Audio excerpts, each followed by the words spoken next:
Welcome back to the Football Game Tonight podcast. I'm your host, John Kuzma. In this latest episode, we're going to talk about Russell Wilson. So the Broncos are releasing Russell Wilson. This is Sean Payton turning the page on Russell Wilson. You know, Sean Payton and Russell Wilson had a little bit of tension between those two. Going into last season, Sean Payton told Russell Wilson to stop kissing babies. You're not running for public office. Then we saw Payton verbally criticize Russell Wilson on the sidelines. So we could see things kind of trending in this direction. And when you have a new coach come in like Sean Payton did this past year, you know, he's calling the shots and he wants to get a guy that he feels comfortable building around. For whatever reason, Sean Payton was not sold on building around Russell Wilson. Now, we don't know exactly why. Maybe he felt like, you know, Russell Wilson, you know, rubbed people the wrong way, or he didn't feel like the team really rallied around Russell Wilson. It's hard to say exactly why Sean Payton didn't stick with Russell Wilson, but it's a big change for this team. And really, where we go from here is the Broncos have an $85 million cap hit by releasing Russell Wilson. But if they would have kept Russell Wilson, they would have had a $37 million cap hit in 2025. So by getting rid of Russell Wilson now, they saved that $37 million cap hit in 2025. So that's what this deal was about, getting out of this contract as quickly as possible and moving on and going in a different direction for this Broncos team. To me, you know, looking back on all this, you know, the Broncos had one of the worst trades of all time. They make this trade with the Seattle Seahawks. They give up all this draft capital. They give up Drew Lock, Shelby Harris, Noah Fant. And it was one of the worst trades of all time. One of the worst trades in the history of the National Football League. I just can't believe how bad the Broncos got fleeced on this trade. And you look at, you know, how it all played out. Russell Wilson was there for what, 2 years? Two years of Russell Wilson saying Broncos country, let's ride. It was a short stint for Russell Wilson and the Broncos. And with all the cap problems that they have now, you know, the $85 million cap hit after releasing him, the draft capital they gave up, the players they gave up, the fact that he's not even going to be a part of the team any longer. I mean, it was a historically bad trade for the Broncos, and I can't believe it's already over. Now, the question has to be, will this be the right move for the Broncos? You know, they had an 8-9 record this past year. That was a big improvement over where this team was at with Nathaniel Hackett. You know, so they made an improvement with Sean Payton and Russell Wilson. They were getting better. They were right around the 500 mark. They were 8-9, like I said, but they were a bad football team with Nathaniel Hackett. And they were making progress with Sean Payton and Russell Wilson. So you're kind of wondering, you know, where does this team go from here? Because they were making progress. If they would have stuck together, you know, they might have jumped above that 500 mark, and suddenly you're getting closer to where you want to be. Not only that, it's a tough division in the AFC West. So the fact that you are making progress with Sean Payton and Russell Wilson, I mean, that's not easy to do in that tough AFC West division. So the question becomes, you know, where does the team go from here? You know, they have to figure out how they can get better without Russell Wilson.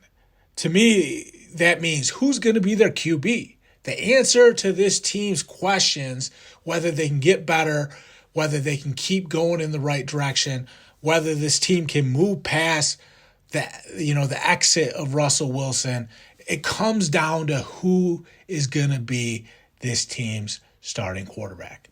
If they can nail it with the next starting quarterback, then maybe the team does get better and this is all water under the bridge. But if they get significantly worse at the quarterback position, suddenly we're going to be wondering if the Broncos made another bad decision. They made a bad decision by giving up all that draft capital and those players to get Russell Wilson. It was an all-time bad trade. Are they making another bad move now by getting rid of Russell Wilson?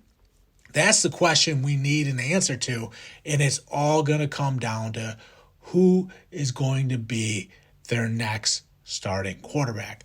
Can they get a Kirk Cousins to come play for them? Can they get Justin Fields? Do they end up drafting a QB in this upcoming NFL draft?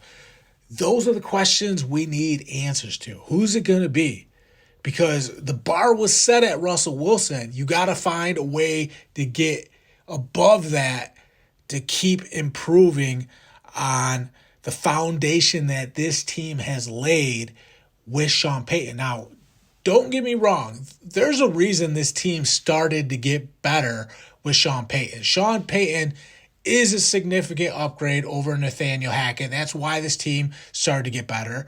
Not only that, Sean Payton was starting to unlock Russell Wilson a little bit, and Russell Wilson's play was getting better because that first year he got there with Nathaniel Hackett, I mean, he was the butt of all the jokes. Everybody was cracking jokes on Russell Wilson just because he wasn't performing up to the standard that he did when he was with the Seahawks. You know, the Seahawks, he had some good years, probably should have won an MVP award. One of those years, he was really good with the Seahawks. Put together a handful of good seasons with the Seahawks, came to the Broncos and never really hit the ground running like he wanted to. But he kind of started to figure things out with Sean Payton. And it looked like things were going to finally start to kind of, line up for Russell Wilson. And he was starting to figure it out. And now they're getting rid of him because, they don't want to pay that $37 million cap hit in 2025. So they figured we got to get out of this contract now. But, they trade for him. They pay him all this money, and now he's not even a part of this team's long-term vision. I mean, wow. It's a shocking moment, not only for the Broncos in the National Football League, just with everything that transpired with the blockbuster trade. And, after 2 years, we're already here. And, Russell Wilson, like I said, is making his exit from the Denver Broncos. Then you kind of wonder what's coming next for Russell Wilson. We've heard the Steelers, Mike Tomlin is sold on Russell Wilson. He's a big fan of Russell Wilson. He thinks Russell Wilson would help the Steelers. And to me, looking at the Steelers quarterback situation, I do believe that Russell Wilson would be an upgrade over what the Steelers have at the quarterback position. I think Russell Wilson is better than Kenny Pickett. I think he's better than the rest of the quarterbacks they have there. I think Russell Wilson could help the Steelers. And if he has the backing of his coach, that's a big thing. It goes a long way for a player's confidence when the coach has your back. Russell Wilson didn't have that with the Broncos. When we saw Sean Payton criticizing him and, verbally coming after Russell Wilson on the sidelines, it pretty much let us know how Sean Payton really felt about Russell Wilson. And right when Sean Payton got hired by the Broncos, there was reports coming out that Russell Wilson's job wasn't safe. There was reports right away coming out that Sean Payton, from the get-go, was thinking about going in a different direction. He was never sold on Russell Wilson. He never wanted Russell Wilson to be the guy, to be the starting quarterback of the Denver Broncos. It just wasn't in his long-term plans. He thought he could do a little bit better at the quarterback position, and I think it comes down to interpersonal relationships and how he was dealing with his teammates. I don't think Russell Wilson's teammates really bought into him. I mean, that first year when it was Nathaniel Hackett and Russell Wilson, we saw, his teammates criticizing him on the sidelines. They were mocking him, and They were coming after him a little bit. And it's hard to win when the other players don't buy in. The quarterback has to be a leader for the team, and he has to rally the troops. And if the troops aren't motivated to perform at their best level for Russell Wilson, then it makes sense why Sean Payton wanted to find somebody else. So what's it going to be for the Broncos? Can they get a Kirk Cousins? Can they trade for Justin Fields? Because the Bears want to ship Justin Fields out and draft Caleb Williams. Do they have some other plan where they go with a rookie quarterback? Maybe they think they found a guy in the draft that's being overlooked a little bit that might fall a little bit on draft night, but Sean Payton is convinced in his mind that I can get the most out of that quarterback like none of these other coaches are. Now, one thing I do want to push back on, there's a lot of casual fans that are ripping Sean Payton. And if you're ripping Sean Payton, I'm gonna go on air and say you don't have a high football IQ, because Sean Payton is a genius when it comes to dialing up an offense, when it comes to building an offensive system and executing on the offensive side of the ball. Sean Payton is a genius. He's a genius. There's a reason that team got better when he took over. There's a reason Russell Wilson started playing better when Sean Payton took over. It's because he is an offensive genius. There's no debating that. So when people say Sean Payton is not a good coach and all that, I have to push back right away. I've been around football my whole life. I owned a semi-pro football team. I was a head coach at the semi-pro level and the high school level. I played since I was a little kid all the way to the semi-pro level. I've been around football more than most people have. Like I said, my family owned a semi-pro football team. If you're getting on Twitter or social media, whatever it is, and saying Sean Payton isn't a good coach, well, then I'm sorry, but you don't know football. Sean Payton is a really good coach. He's a genius. When it comes to the X and O's on offense, the guy is a flat-out genius. I promise you that. So if he sees a quarterback in the second round that he knows, okay, that's my guy, and all these other teams maybe don't take this prospect as seriously as I do, but I know I can get the most out of that player, and I know he's going to be a big upgrade in our system over Russell Wilson, because Sean Payton's been running his system for a long time. He's got it mastered. He's got it down to a science. He knows what he needs to get from his quarterback in order for his system to be more successful. So he could see a quarterback in the second or third round that does the things he likes better maybe than even a Russell Wilson, because he has such a keen eye for talent. I'm not going to sit here and let people say, well, he had the Bounty Gate scandal and they had bounties on players down there with the Saints. Was that a mistake? Yeah, that was a mistake. There's no denying that. But you can't sit here and say that Sean Payton is a bad football coach, because that couldn't be further from the truth. So to me, Sean Payton has some kind of trick up his sleeve. He's got some kind of plan that we can't see yet that eventually is going to materialize, and then we're going to be like, oh, okay, that's what he was thinking the whole time. But we don't know what it is yet. We don't know what it is. It could be, it could be anything. I mean, I really have no idea. Does he start, bringing guys from the Saints over to the Broncos, some players that maybe he can pluck from the Saints because maybe they're free agents or whatever, and he starts bringing some of his guys over from the Saints to the Broncos? I don't know. I don't know what his plan is. I don't know where it goes from here, but you have to believe a guy as smart as Sean Payton, when it comes to the game of football, has some kind of master plan.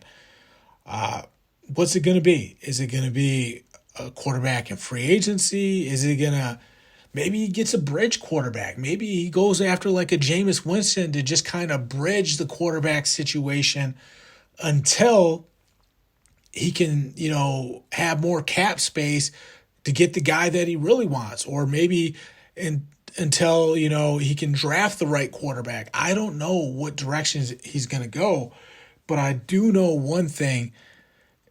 Sean Payton is going to figure this out and figure out what he has to do to get the Broncos back on track. Now, is it going to be right away, though?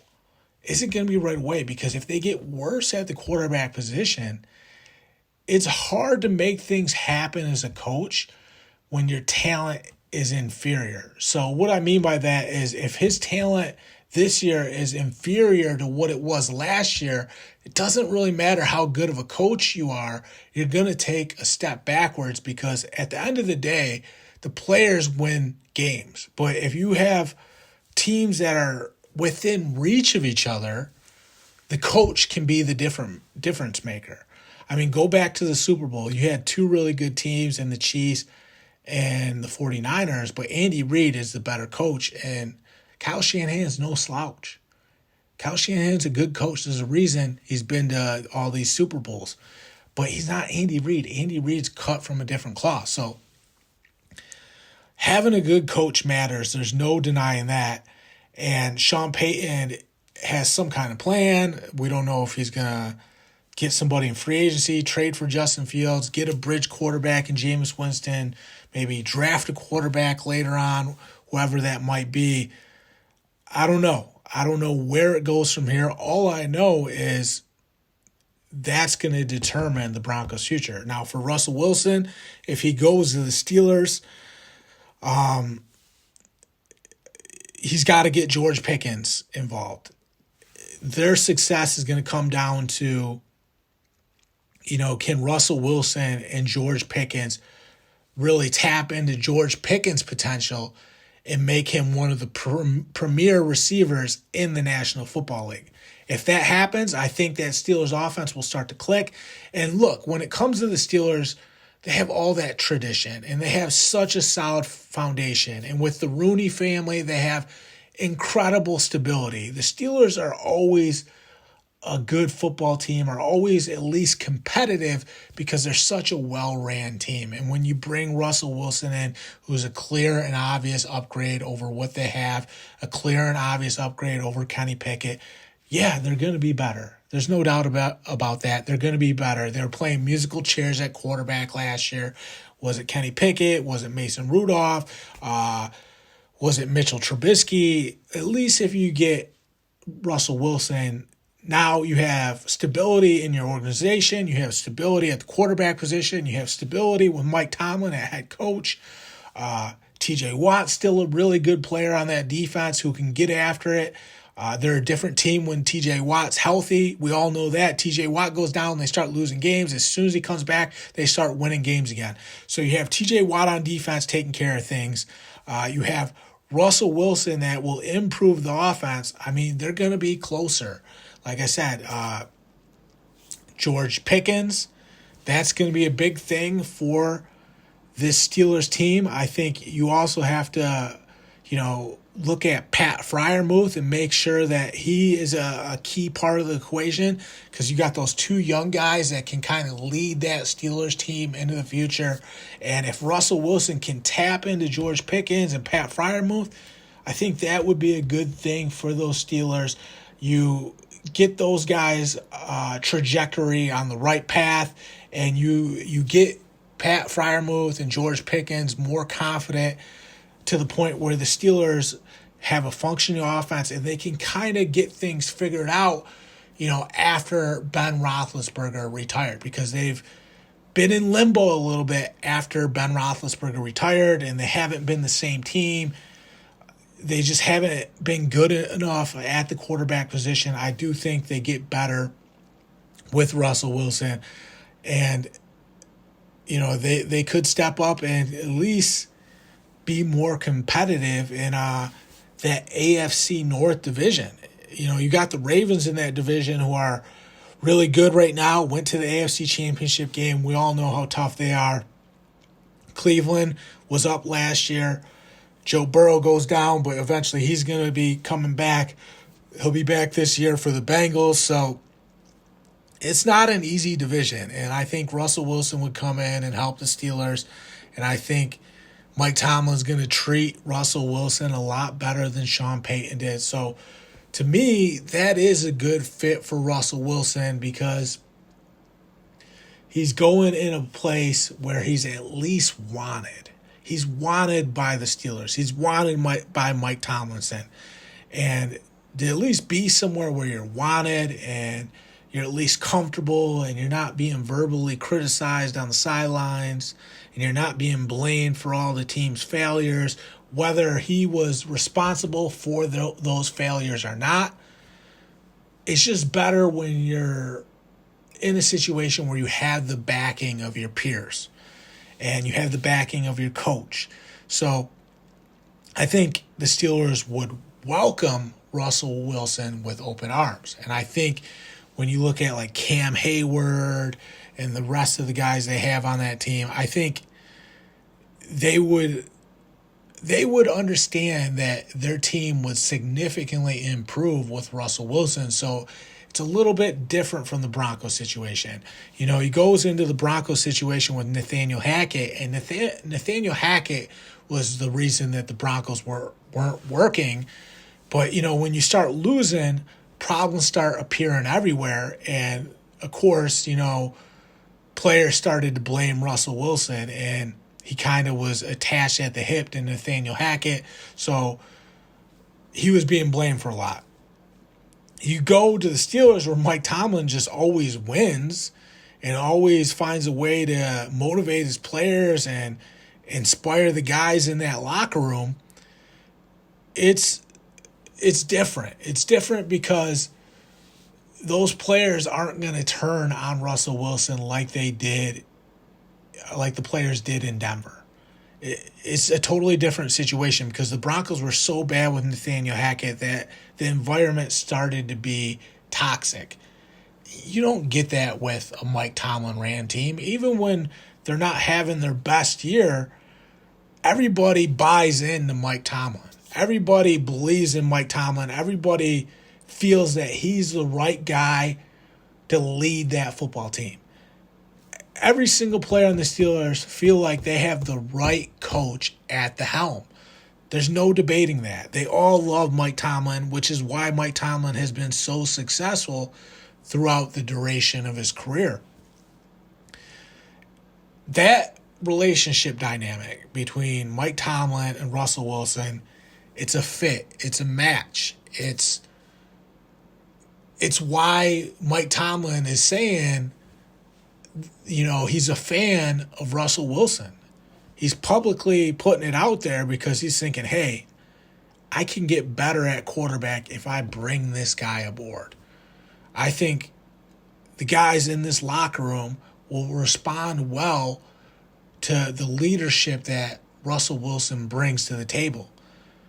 And when you have instability at the quarterback position, which is the most important position in the National Football League, that would be a welcome change at the quarterback position. You can't tell me it wouldn't be, because suddenly they have a passing attack. Suddenly the offense starts to click a little bit. You know, when you have a good defense, you know, Mike Tomlin's a defensive-minded coach, and they have, you know, T.J. Watt, and they have, the Cam Hayward.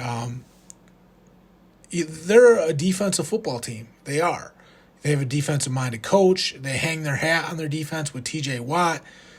And when you have this defensive team that's kind of getting it done on defense, and then you have this lackluster offense that can't move the chains, that can't put points on the board, that has a lot of 3-and-outs, they're desperate for a guy like Russell Wilson. They're desperate because they just want to generate something on the offensive side of the ball so they can go down the list and figure out what's the next problem after quarterback and get that problem figured out too. But they can't do that until they take care of problem number one, which is the quarterback position. Now, we've been hearing rumors being put out that they're sold on Kenny Pickett. They're going to stick with Kenny Pickett, and they want to keep building around him. To me, that's plan B, because they're basically trying to keep Kenny Pickett's confidence high if they can't get Russell Wilson. Because if Russell Wilson goes somewhere else, you don't want to completely lose Kenny Pickett. So to me, they're putting out these rumors that they're going to stick with Kenny Pickett and build on him. So if they don't get Russell Wilson, they don't lose Kenny Pickett, because they'll say, hey, we've been telling everybody we plan on building around you. We never really even wanted Russell Wilson. But if they do get Russell Wilson, then it's kind of like, well, Kenny Pickett's got to be the backup. He's got to get accustomed to being the backup. But to me, as someone on the outside looking in at the Steelers situation, I believe that they think they need to get better at quarterback. And to me, all the different quarterbacks they played this past year is an indication of that. Because if you have a quarterback, you don't jump around as much as they did. And, you know, there was injuries and things like that. But still, and there was points where when Mason Rudolph came in, you're almost wondering, like, you know, is there more there with Mason Rudolph? You know, I think Mike Tomlin just wants to be past all of that. I think he's like, you know, give me Russell Wilson, someone that I believe can play, someone that I believe is going to put more points on the board at the end of the year. You know, when the whole regular season is done, they believe they're going to have more offensive output with Russell Wilson. Mike Tomlin does at least, so he's like, give me that. I want that, to the point where, you know, we have a shot at winning games because we can get it done on defense. TJ Watt's going to get around that offensive tackle, and he's going to put pressure on the quarterback. He's going to hit the quarterback. He's going to rattle quarterbacks. Cam Hayward's going to do his thing. They got guys that can get after it. They know that. Now it's time to get George Pickens. I don't want to say involved, because George Pickens was involved, but take him to the next level. Take him to the next level where he's not as vocal on the sidelines having meltdowns or anything like that, because that's not good for the team's morale. When George Pickens is frustrated and throwing a fit on the sidelines, that's not helping the team's morale. That's hurting the team. That's hurting the culture. Mike Tomlin's not an idiot. He knows that. He wishes George Pickens would tone it down, but he also knows that George Pickens is a little bit of a hothead, and he's ultra competitive, and he wants his targets. He wants the ball coming his way. He wants to be fed by the quarterback, and if he doesn't get fed, George Pickens is going to be a hothead. That's just his character and who he is. We all know that's the case. So if you bring in Russell Wilson's going to feed George Pickens, and suddenly the George Pickens situation doesn't go away. He's still going to have his moments, but it's going to be toned down a lot. You're not going to see him as often visibly frustrated on the sidelines, because last year, I mean, it was getting to the point where it's almost like, do you move off this guy? Because at some point he might become a cancer to the team. And I mean, it was a fine line there. We didn't know if he was crossing the line and actually becoming a cancer. He was very close. So if you get Russell Wilson in there and you let Russell Wilson feed George Pickens, you have less problems from George Pickens, and then you can salvage George Pickens. If you stick with Kenny Pickett, George Pickens isn't sold on Kenny Pickett. He was liking posts on Twitter that, or Instagram, whatever it was, that were kind of hating on Kenny Pickett, and George Pickens liked it. George Pickens is not sold on Kenny Pickett. There's no doubt about that. Mike Tomlin knows that. George Pickens is, you know, clearly not sold on Kenny Pickett. So you get Russell Wilson in there, you unlock George Pickens' potential, and the Steelers' offense starts to come alive. You bring in Russell Wilson, you let Pat Freiermuth be a red zone target. He can make plays in the red zone, catch some touchdowns. Suddenly, Pat Pat Freiermuth keeps progressing and keeps getting better. He's more confident. And that's kind of the direction the Steelers go as an organization on the offensive side of the ball. And then you still have Mike Tomlin, the defensive-minded coach, who gets the secondary in place and then lets his front seven guys, whether it's Watt, Hayward, Hightower, he lets those guys go eat and play football, and then he takes care of things from a coverage standpoint because that's what Mike Tomlin does. Broncos, back to the Broncos and what they're going to do at quarterback. Obviously they're constrained when it comes to the cap. So is Kirk Cousins even a possibility? If they could somehow squeeze that contract out and still get it done.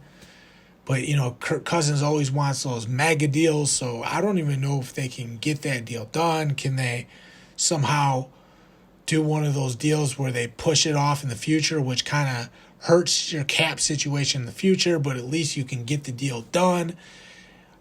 Can they swing one of those contracts and get it done? I don't know. I don't know if they're going to be able to get that deal done. But, you look at Kirk Cousins and Russell Wilson. Kirk Cousins has been throwing the ball really well lately. He really has. I know he got injured this past year, and that cut his year short. But, man, he was on pace to, pass for almost 6,000 yards. I mean, he's been throwing the ball really well this past year. If they can somehow, you would figure they'd have to shake things up and maybe dump some contracts, trade some people to even be able to have a shot at getting that deal done. But with that $85 million cap hit, I just don't know how they get it done. Now, if they can somehow swing it somehow because they backload the contract where, Kirk Cousins plays on a small contract this first year, but then the second, third, and fourth year, it shoots up to it would probably, if you're shorting him the first year, and he played on $10 million the first year, you're going to have to give him $70, $80 million the next 2 or 3, 4 years. So maybe if they can backload the contract somehow, where he plays on a small contract that first year, but then in year 2, 3, and 4, it bumps up to $70, $80, $90 million. And then maybe in year 4, it comes back down to $20 million, but you just kind of structure it where the money's made in year 2, 3, or maybe in year 3 and 4, just so you backload the contract and you have him play on a small deal that first year. If you can somehow manipulate the numbers and get it to work, I do think with how well Kirk Cousins has been throwing the football, I do think Sean Payton would commit to Kirk Cousins, obviously, over Russell Wilson. We know Russell Wilson's gone, but I do think one of the reasons that Sean Payton would move off of Russell Wilson is maybe he could swing that deal for Kirk Cousins, because I do think with how well Kirk Cousins has been throwing the football, that would be an upgrade for the Broncos. Now, maybe they can get Justin Fields on what would it be, the final year of his rookie contract? Entering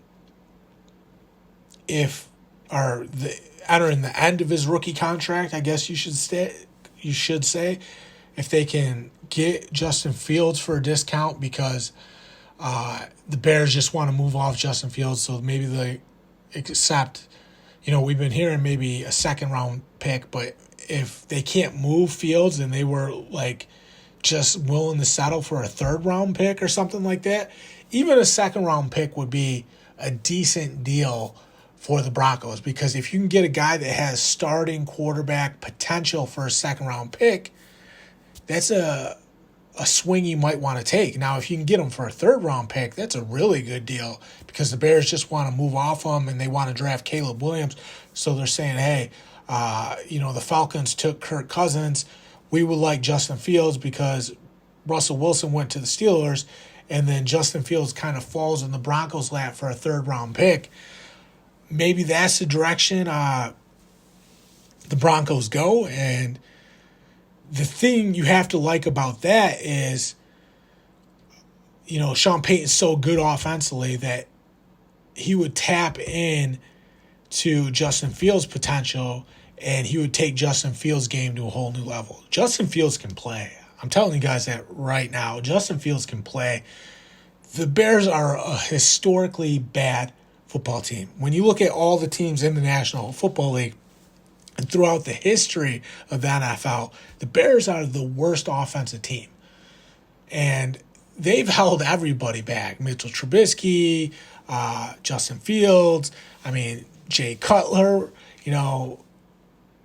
Nobody really has that much success in the Bears, offensive situation. They're always held back, no matter who the quarterback is. So Justin Fields in the Sean Payton system, where everything's well coordinated and they know exactly how to attack every single defense that they go against, and they adjust quickly. If it's a cover 3, the corners are bailing and the flats are open. If it's a cover 2, we have to go vertical above the corners or right down the middle of the field in between the two safeties. They're making those adjustments fast with Sean Payton. A bad coach realizes in the fourth quarter, hey, they're playing a lot of cover 2 mostly. We got to attack the seam right down the middle of the field between the two safeties. Sean Payton, on the very first snap, identifies what the defense is doing, and he adjusts right away, and he puts his team in a position to succeed. And why? Because Sean Payton used to be a quarterback. He used to be a quarterback. I believe he played overseas. So he is very good at breaking down defenses quickly, because when he was a player and when he was a quarterback, he had to do those things all the time.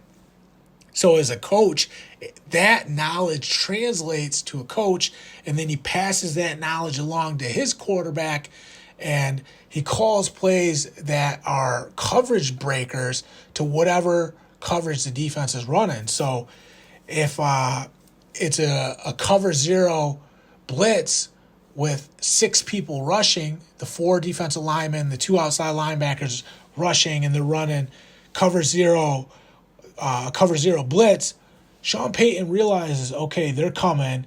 I need to call a quick hitter and get the ball out of my quarterback's hands quickly to counter the blitz. Now, a coach that's not as well-versed in offense, he's running a 7-step drop back, a long developing play, and what happens, the quarterback gets hammered, he fumbles, the defense scoops up the football and scores a touchdown. That doesn't happen with Sean Payton coach teams, because he calls a play where the quarterback catches the snap, plants his back foot, throws the quick slant right away, and that's a cover 0 beater, and that receiver makes his man miss, and it's off to the races for a touchdown. That's what happens when you have a good coach. So if Justin Fields is in that system, which is conducive to offensive success, which means basically every player on that offense gets a boost in their own personal performance, because they have this offensive genius in Sean Payton that gets everybody in a position to succeed. He always finds the weakness of the defense. And when you have a system like that elevates the quarterback position with a guy like Justin Fields, who is talented, who did have really promising moments with the Bears, despite the fact that they were so bad offensively. Not only was their system bad, there was just such a lack of talent on the offensive side of the ball. And then you go to this Broncos team that actually has some weapons, Cortland Sutton, Jerry Jeudy, Sean Payton calling the plays. You might see a brand new Justin Fields that is just throwing the football all over the place, because the guy can sling it. And the guy's an athlete too, so if he needs to run and buy time and scramble until his receivers come free, he can do those things. But ultimately, that decision at the quarterback position is going to determine the Broncos' fate. And if they can't get it right, we might see them take a little bit of a step backwards, and then that's when you'll see Sean Payton really get attacked, because they're just inferior talent-wise on the field. But if he can get the right guy, if they can swing the deal for Kirk Cousins, if Justin Fields comes in and kind of reinvents himself in this Broncos system, if they get some other quarterback that just can be the right guy, even if it's a bridge quarterback. I said, Jameis Winston, just because Jameis Winston and Sean Payton were together in New Orleans. And remember, when Sean Payton was there, Jameis Winston actually looked pretty good because of the Sean Payton effect. Remember, Teddy Bridgewater looked really good under Sean Payton too. So it was kind of like the Midas touch with Sean Payton on that offense with the Saints. So, Jameis Winston, to me, would be a bridge if they did bring him in. He would just kind of get the Broncos through this bad salary cap situation that they have with the Russell Wilson contract still on the books, at least for this upcoming season, $85 million cap hit. It would be a bridge situation. But we'll see. We'll see where the Broncos go from here. We'll see what their next move is. Like I said, whether or not they get better or worse from releasing Russell Wilson will be determined by what they do moving forward, especially at the quarterback position. If they can figure it out and get a guy that Sean Payton trusts and Sean Payton does want to build around, even if it is just a bridge situation until the cap space clears up a little bit so they can go get someone else. That's the way things seem to be heading for the Broncos, and we'll see what comes next for Russell Wilson. We talked a lot about the Steelers. Does he even go to the Steelers? Does he go somewhere else? In the past, we've heard that the Giants wanted Russell Wilson. I don't know if the Giants would do that now. We've been hearing the Giants like J.J. McCarthy. They might try to go get J.J. McCarthy and move off Daniel Jones. But, I'm just kind of trying to connect the dots in terms of Russell Wilson. Steelers have to be at the top of the list. We've also heard Raiders, too. The Raiders can't get Jaden Daniels. Maybe they go get Russell Wilson because he's out there, and then Russell Wilson flips from one AFC West team to another, goes from the Broncos to the Raiders. That's another option. I think Antonio Pierce and Russell Wilson would be kind of a weird fit, but you look at the Raiders situation at quarterback too, they're not very good at quarterback either. So if they get desperate and they can't get, the guy they want out of LSU, then maybe Russell Wilson becomes an option for the Raiders. So to me, it's Steelers, probably Raiders second. Maybe the Giants take a look at Russell Wilson too. But we'll see what comes next for Russell Wilson. That's all I got for this latest episode of the Football Game Tonight podcast. Thank you guys so much for tuning in. I'm John Kuzma. I'm signing off.